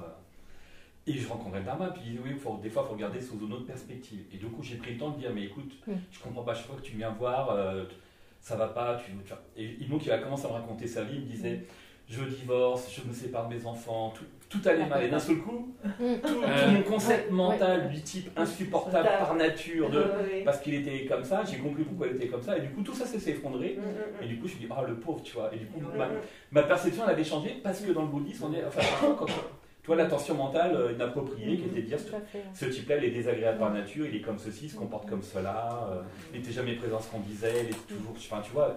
Mais ça pour être capable de le faire, il faut savoir se retirer, faire une pause. Parce qu'on est constamment dans notre quotidien, on est bombardé, on est constamment en relation au niveau des sens, mais au niveau mental aussi, au niveau analytique, constamment, il faut arrêter, il faut couper. Quoi. Sauf ce qui est intéressant, c'est que tu penses que ça vient de lui. Ben oui. Que lui, il est comme ça, et que c'est ce qu'il projette à toi, mais en fait, tu t'aperçois que d'un seul coup, il suffit que tu regardes dans une autre perspective, tu t'aperçois qu'en fait, ça lui appartenait pas, en fait, d'être comme ça, tu vois, de m'apparaître comme ça. Mais en fait, de toute façon, l'agressivité, c'est vraiment une expression de souffrance. La personne, elle souffre, elle est en pleine souffrance pour être. Sinon, on n'a aucune raison d'être agressif. Au début, je le voyais, c'était épidermique, hein, je ne pouvais pas me dire d'être, tu vois. Et même agressif un peu en retour parce que je le trouvais insupportable ce gars-là, tu vois. Puis d'un seul coup là, tout ça s'est effondré. Et la dynamique change aussi de l'autre côté. Même des fois, tu n'as rien à exprimer, tu n'as rien à dire, juste par ton propre nouvelle orientation mentale. Oui. La relation par magie, elle tombe. Alors que tu n'as rien dit, tu n'as juste rien dit. Et ce gars-là, oui, je crois qu'il avait été content que quelqu'un lui pose la question et qu'un seul coup, tu vois, il puisse en parler un peu comme ça, tu vois. Et du coup, mon regard il avait complètement changé, mais en un instant, tu vois. Puis je dis, mais en fait. Mais quelqu'un, par exemple, qui est vraiment en colère, ça arrive à l'hôpital, on connaît souvent ces situations-là, la personne est en colère, et on va vers elle, et puis c'est vrai, juste ouvrir les mains et puis dire à la personne, alors bien la regardant, lui dire, mais qu'est-ce que je peux faire pour vous? Qu'est-ce que je peux faire pour vous? Et là, d'un seul coup, il y a tout pouf, tout tombe, et puis puis la personne commence à dire machin, etc. Puis ça se boblait, et puis voilà, puis les situations complètement, c'est presque de l'alchimie, quoi. C'est d'un seul coup. Un niveau énergétique. C'est magique. Il y a quelque chose de. Alors bon, Et tout ça, c'est donc les consciences conceptuelles. Je suis désolée, c'est des consciences conceptuelles. Il n'y a pas de réalisation directe ici, c'est conceptuel. J'avais aussi un autre exemple, hein. Ça c'était vraiment atomique pour moi. Je faisais une retraite de Vipassana de 10 jours avec Antonio Sata, puis on marche d'un point A à un point B. Et puis dans la même session qui dure 20 minutes, là, je ne sais plus combien de temps, où on marche, point A, point B, d'un seul coup, je dis, c'est merveilleux, faudrait que tout le monde fasse ça sur Terre. C'était presque la béatitude, tu vois. Et puis 5 minutes après, mais putain, mais qu'est-ce qu'ils font, tous ces cons à marcher comme des zombies autour de moi, bande de débiles, et moi je suis aussi débile. Puis là, je suis un seul, je dis, waouh. Fascinant. Je suis exactement au même endroit qu'il y a 5 minutes d'avant où c'était l'extase. 5 minutes après, c'était l'enfer. Et je me dis, mais en fait, il n'y a rien qui a changé à l'extérieur. C'est les mêmes personnes, les mêmes endroits, les mêmes gens. Je suis là pareil. En fait, c'est les conditions à l'intérieur qui ont repeint la réalité à 95%.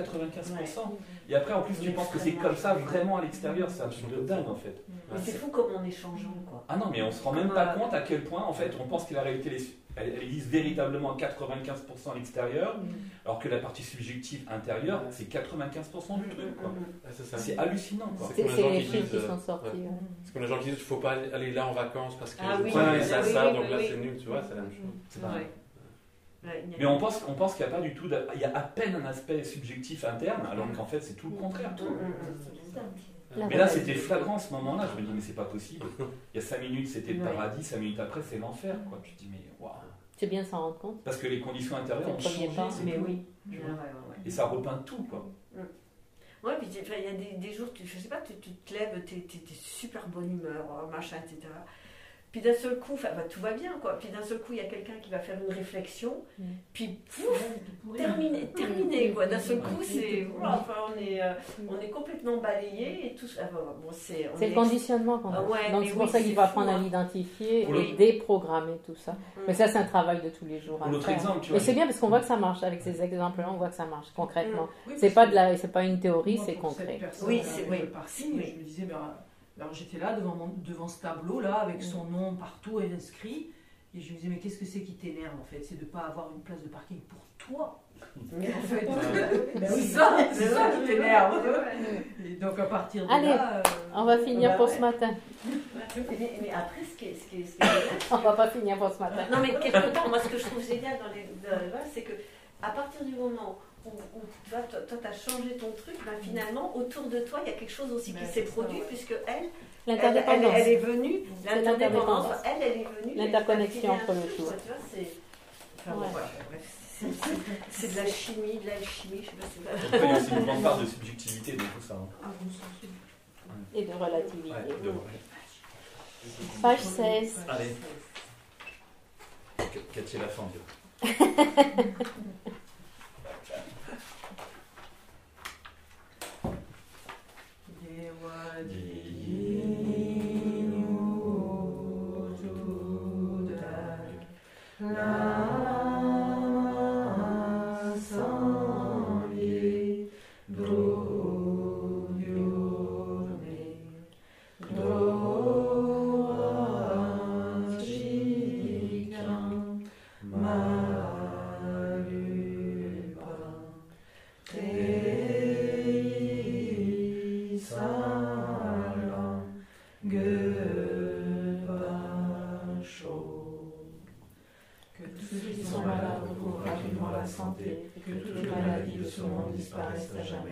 que dans aucune contrée de par ce vaste monde n'advienne épidémie, famine ou conflit, que les êtres vivent dans la vertu et le bonheur grâce à la richesse du dharma, et que croissent l'abondance, la prospérité et l'excellence. Chantu Sencho Rinpoche, Make Panam Ke Gyoshi, Ke Panyam Pame Payam, Kome Kondu Perwasho, Toni Tawa Rinpoche, Make Panam Ke Gyoshi, Ke Panyam Pame Payam, Kome Kondu Perwasho. Puissent êtres mes persévèrent connaître le bonheur et tous les états d'existence inférieurs à être vivus à jamais, ou qu'il y ait bodhisattva, puisse toute leur prière se réaliser immédiatement. Rendez-vous à 2h30. Pour les futures sessions, est-ce que 2 heures, ça serait possible? Pour vous, c'est compliqué pour vous déjà 2 heures? Il faut qu'on s'organise. Pour les chiens et tout ça, c'est ça? Ouais. Ou on garde pour 2h30 alors? 2h30, on garde. De toute façon, pour aujourd'hui, on change pas de toute façon. Ok, on garde 2h30. Tu manges ici, Christophe? Ah non, de ce fait-là, non. Ok, d'accord. Je vais rejoindre Gabriel. Ça marche. Vous avez pris.